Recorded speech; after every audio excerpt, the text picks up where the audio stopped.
Ayan, nandito siya ngayon. Ayan, magpakilala ka muna ate. Ako po si Elsa Nopis.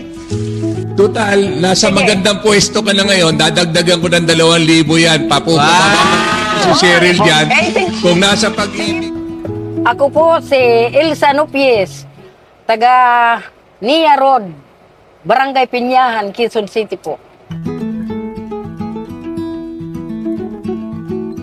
Ako po ay natuwa dahil napili niyo po ako na interviewin sa ating serbisyong bayan. Nakatulong din po yung kaunting binigay niyo po.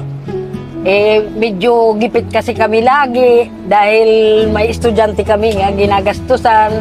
Kaya maraming salamat po sa ganun na ako ang time na yun.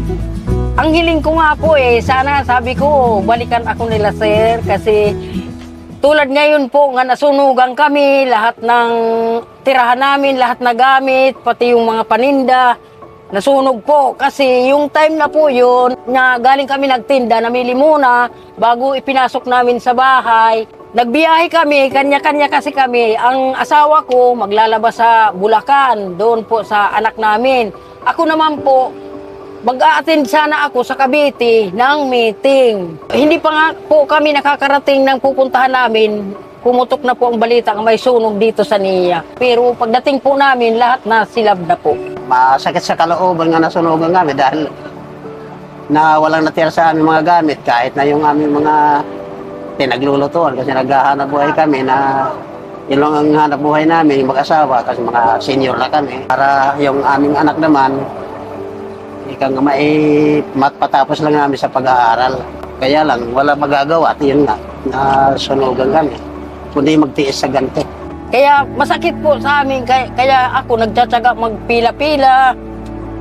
Kung sabihin nila kung sabihin po na may bigayan doon, napunta po ako kahit senior.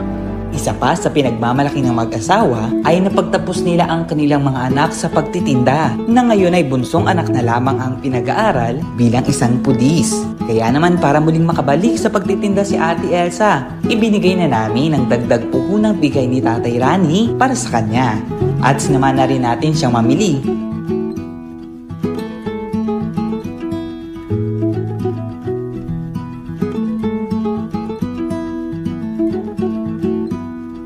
Sir Rani po, maraming salamat po sa malaking bagay na po ito nga tulong sa amin. Ay maraming salamat po. Diyos ko, hulog kayo ng langit sa akin.